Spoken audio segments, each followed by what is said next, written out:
Bagi saya tak ada sebab. Ya. Dan kalau ini disarankan oleh wakil rakyat daripada DAP yang saya fikir, dia minta supaya isytiharkan darurat. Tujuannya supaya dapat menangguhkan pilihan gaya. Waktu COVID dulu ada darurat. Tangguh pilihan gaya pasal ada masalah kesihatan. Saya tak tahu apa sebab sekarang ni minta supaya ditangguhkan. Andaian kata takut kalau ada pilihan gaya sekarang, dia kalah. Dikalahkan orang setengah marah. Kenapa? Masalah minyak, masalah diesel, bebanan kos sehari hidup.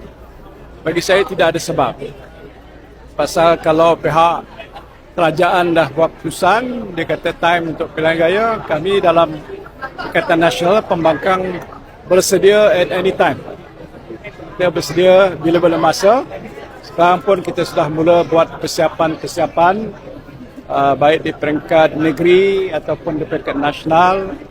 Kita sudah lantik dalam Perikatan Nasional Pengarah Pilihan Gaya dan sebagainya. Jadi saya tak nampak kenapa ada keperluan untuk menangguhkan pilihan gaya dan minta supaya isytiharkan darurat. Itu suatu orang kata petanda mereka takut dan nak menyalahgunakan darurat untuk tujuan politik. Saya fikir itu tidak wajar. Kita sudah buat keputusan dalam Perikatan Nasional. Majlis Tertinggi Perikatan Nasional dalam mesyuarat yang lepas yang saya hadir, yang dikerusikan oleh Yang Amat Berhormat Dato' Samsuri, Pengerusi Perikatan Nasional dah memutuskan supaya jawatan itu pertama sudah pun dikosongkan, kedua hendaklah diisi dan dah dipersetujukan dalam mesyuarat Majlis Tertinggi Perikatan Nasional. Ahli parlimen yang nak dicadangkan itu akan datang daripada ahli-ahli parlimen PAS. Walaupun dia PAS tapi dia Perikatan Nasional untuk menjadi ketua pembangkang. Jadi bagaimana yang saya telah sebutkan dahulu, kita minta disegerakan.